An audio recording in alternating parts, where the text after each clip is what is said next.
I sat in front of the full-length mirror, watching as the makeup artist applied the finishing touches. The morning sun, streaming through the window of the Drac Hotel bridal suite, softly illuminated my pure white wedding dress hanging on its special hanger. The intricate lace patterns caught the light, glistening like angel wings. I had imagined this special day countless times, but the nerves I felt now were beyond anything I could have anticipated. "Grace, lift your chin slightly," the makeup artist instructed. I sighed deeply as I followed her instructions. How much work I had done to get to this day: night shifts as a pediatrician, emergency surgeries, working on holidays. I had gotten through it all for this moment. Mom was by my side, meticulously smoothing out the small wrinkles in the dress. Her movements reflected the perfectionism she had cultivated over her 62 years. My sister, Rachel, was sitting on the couch by the window, frequently checking her smartphone. She seemed somewhat restless. Her striking blonde hair caught the sunlight, creating a striking profile that could have belonged to a model.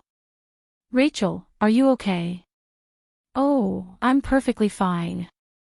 Her dismissive response gave me an uneasy feeling, but Mom didn't seem to notice, absorbed in conversation with the stylist. I had always accepted Rachel's emotional ups and downs as youthful personality traits. The Anderson family was known to generations of doctors, dating back to my great-grandfather's time in Chicago. We maintained a medical practice, and Dad had achieved success as chief of surgery at a general hospital, performing numerous difficult operations. He maintained strict educational standards, being particularly demanding with me, his eldest daughter. Even on holidays, reading medical books was routine, and time with friends was limited. In contrast, Mom was lenient with Rachel, often telling me, "She's your little sister." And despite feeling the injustice, I continued to care for her. The day I received my acceptance letter to medical school, Dad, unusually emotional, had tears in his eyes. Rachel, however, became sullen, screaming, always, "It's about the older sister," before locking herself in her room. Maybe that's when something started to go wrong inside my sister. Years later, I met Michael. It was in a conference room at the Children's Hospital in Chicago. I still vividly remember the day we met during a medical malpractice consultation. The atmosphere in the room seemed to change when he walked in, his 6 feet 10 inches frame of Anderson. If I could review these documents, yes, Sister Crawford. Weekly meetings continued, and we had chance encounters in the coffee shop. Little by little, I was drawn to his depth of knowledge, cultivated at Princeton and the University of Chicago. Then came our first dinner date at a small Italian restaurant in River North, Chicago. He smiled shyly. A doctor and a lawyer, an unexpected combination. No, but both professions help people. Those words touched my heart. His sincere look and his kind smile, his honest nature, and I instinctively felt that he was the one. He was something beyond his position as a medical malpractice attorney. I was attracted to him as a person. I turned my gaze to my reflection in the mirror. My shoulder-length brown hair fell in elegant waves. My makeup was perfectly done, and the tiara that Mom had chosen cast a soft glow. The ceremony was about to begin, but I couldn't shake my worry about my sister's behavior. She kept checking her phone, sighing, fidgeting. "Rachel, really, are you okay?" "I'm okay. Don't worry. Today is your special day, right?" Something was hiding behind those words, the hollow reply, and the unnatural smile. Suppressed anxiety spread in my chest. Today was my special day. Everything would be okay. I wanted to believe that. The heavy doors of St. Patrick's Church swung open, and the majestic sound of the pipe organ filled the air. The Gothic-style church, with more than a century of history, seemed to radiate a special glow. A crimson carpet stretched straight toward the altar. White wooden pews on either side seated 200 solemn-faced guests, medical colleagues, legal luminaries, social elite. The weight of their gazes felt like a burden on my shoulders. Pure white roses and baby's breath profusely adorned the altar, and the light streaming through the 65-foot stained glass windows cast rainbow shadows on the floor. The stained glass windows, crafted in 1912, vividly depicted the compassionate expression of the Virgin Mary. As we finished the final check in the bridal waiting room, Dad offered me his right arm. At that moment, I felt my heart pounding. His arm was both strong and delicate, a testament to the thousands of surgeries he had performed as a surgeon.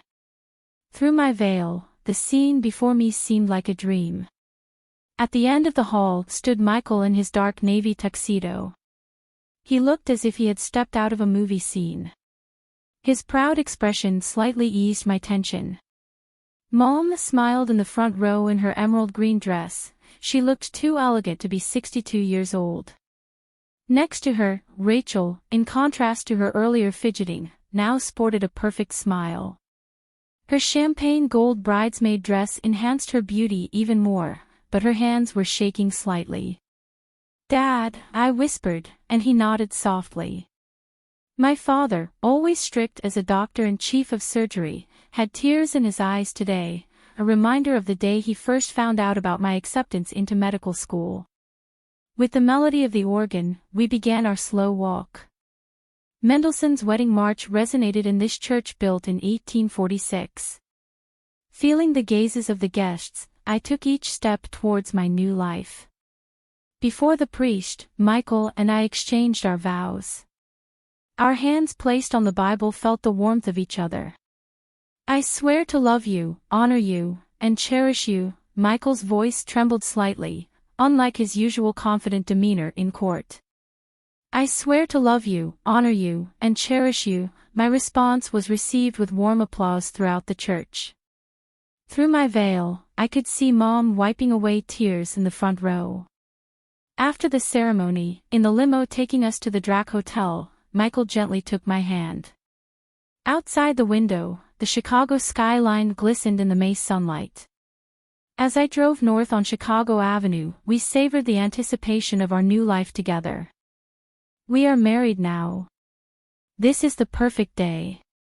In the back seat, Rachel was watching from her phone. I couldn't help but feel uneasy watching her fingers dance across the screen. What was she texting, and with whom? The Coast Room, on the top floor of the Drac Hotel, established in 1920, was luxuriously decorated in gold and white. True to its name, the crystal chandeliers cast light like stardust from the ceiling. 20 round tables, each with 10 guests, with centerpieces of white roses and hydrangeas, created an elegant ambience. The pure white tablecloths shone, the china perfectly neat, and rows of premium champagne completed the picture. Everything was perfect. When the staff finished serving the lobster main salad, Dad stood up to toast. The room fell silent. "Thank you all for joining us today. I am proud to have raised Grace to become an excellent doctor. Since childhood, she has found joy in helping others. I couldn't be happier that she found Michael, who shares her dedication to serving others." It happened just as the cream of tea was being poured. Suddenly, Rachel stood up unsteadily, grabbing a glass of champagne with a trembling hand. Her cheeks were unnaturally flushed, her eyes fixed. "Can I say something too?" After taking the microphone forcefully from a staff member, Rachel showed a defiant smile. At that moment, a chill ran down my spine. Instinctively, I felt something terrible was about to happen. "Hello everyone, I'm Rachel, the sister." Rachel laughed happily, an unnatural and painful laugh behind her perfect smile. Of social media influencers with 50,000 followers, an unusual tension lurked. Today, our dear sister married a wonderful man, but we all forgot to introduce tonight's service staff. The room fell silent. Even the chandelier light seemed frozen at that moment. It's perfect practice for being a bride, no? After all, that's the only kind of job suitable for my elder sister, right? Freezing air, confused expressions of the guests, Dad's voice, and Mom's pale facial expressions could be seen. The anger of the bridesmaids throughout the room was palpable. Then Michael slowly stood up, with calm movements but somehow emanating authority. He pulled out his smartphone, the same cold and determined expression that he wore in court as a medical malpractice attorney. He nodded to the staff, and a large screen descended to the front of the room. Then let me make a surprise announcement for my sister-in-law. At those words, Rachel froze. The color drained from her face. Her champagne gold dress reflected the light as if to reflect their fear. The guests watched with interest to see what would happen. My heart began to pound. I could guess what was about to happen, and I knew it would not be an easy event. The start sound of the projector echoed in the silent room. The lights dimmed. The Gold Coast room of the Drac Hotel took on the atmosphere of a luxury movie theater. The crystal chandeliers dimmed to a minimum, their soft glow illuminated the tense expressions of the guests. Michael maintained a perfect posture as he stood. His usual gentleness was gone from his expression, replaced by the sharp look he displayed in court. His fingers moved over his smartphone with the precision of a pianist. Actually, during the preparations for our wedding, Rachel has been making inappropriate advances towards me. As she uttered those words, soft gasps could be heard in the room. Mom covered her mouth with both hands, and Dad squeezed his eyes shut. I have saved all the evidence I like to share. Michael's voice had a professional resonance, completely controlled and devoid of emotion. The first image appeared on the screen. It was a social media direct message screen. The first message, "Don't you think I'm more attractive than my sister?" was sent at 2 a.m. The next message, "Do you want to meet up in secret?" "I won't tell anyone." That was the night of our engagement. And then Big Sister would never understand me. A message from a month before the wedding. With each change of screen, more color faded from Rachel's face. The champagne gold dress now only served to highlight her quivering body even more. Shocking was the evidence that followed: inappropriate selfies sent late at night, provocative poses with captions like, "What do you think?" So, when that photo appeared, Mom let out a little scream. Michael's response to all this: "This is inappropriate. Please refrain from such contact. I will never betray Grace. If this continues, I will have to take legal action."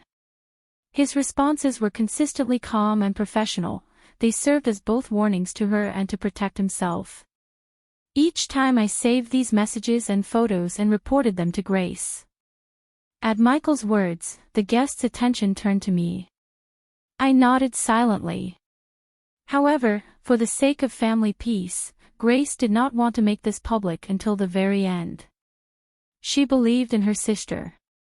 Those words seemed to break Rachel's last defense. "No, that's not true."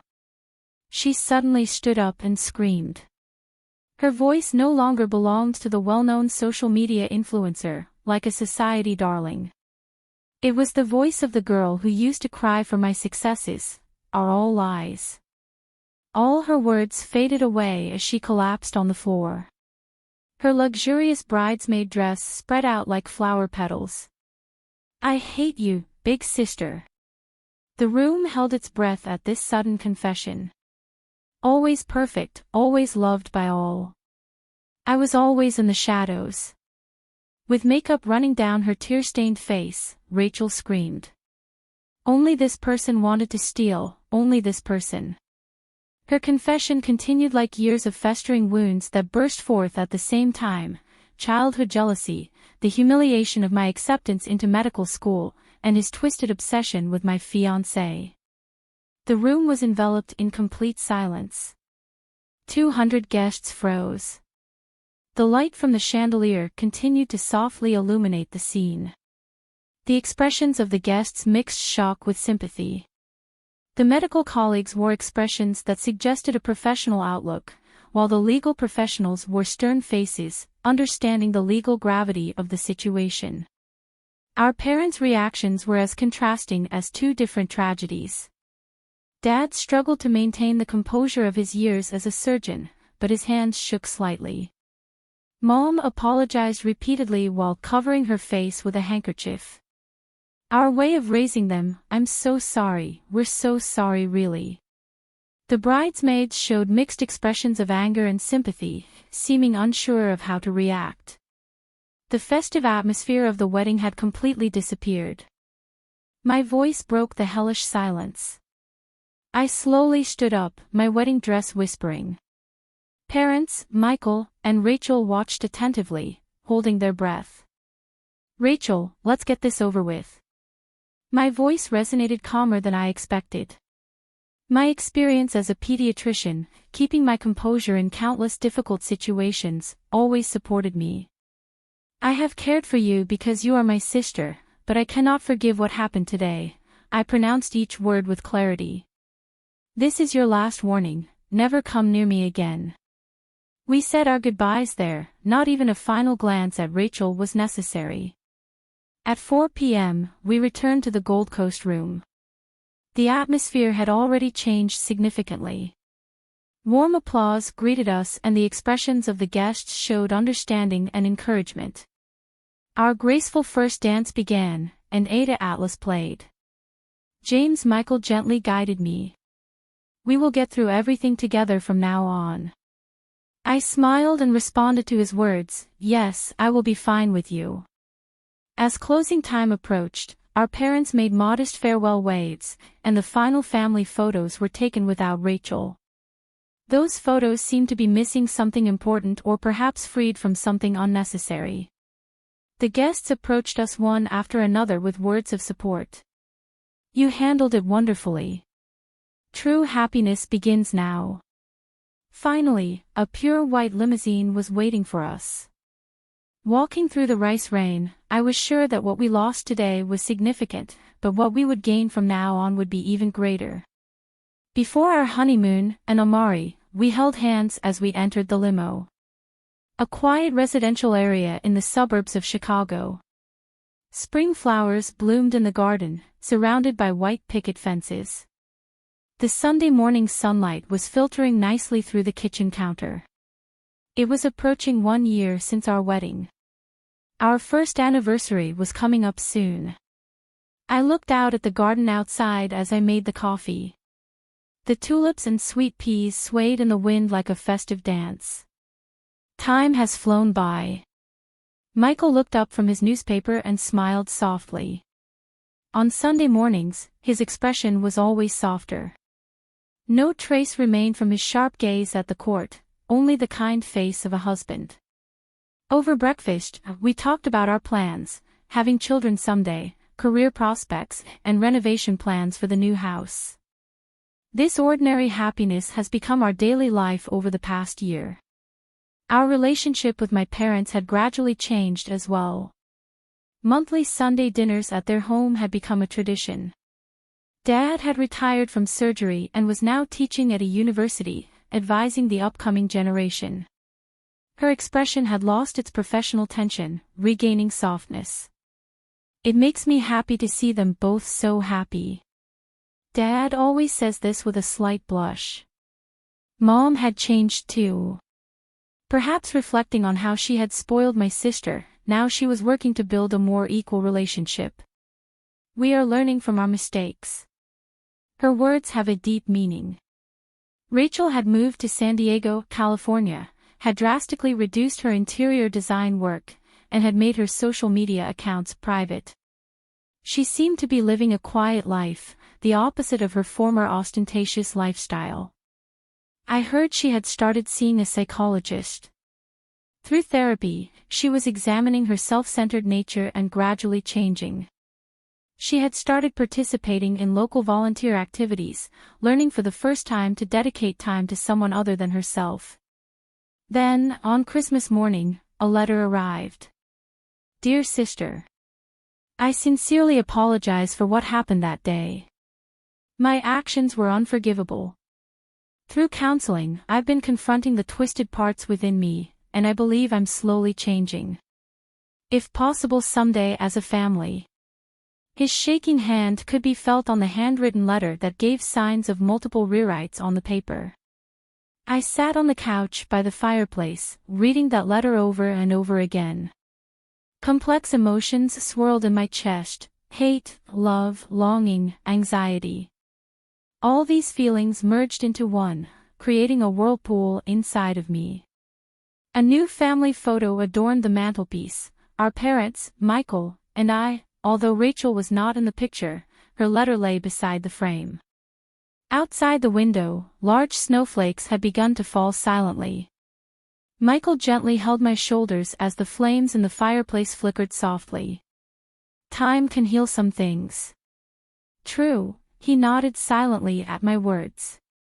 Like the flowers that bloom in spring, perhaps wounded hearts can sprout new growth too. Although it is not yet time. One day, the Chicago winter night deepened. The snow continued to fall softly, silently covering the garden of our new house in white. It was as if new pages were being added to our future.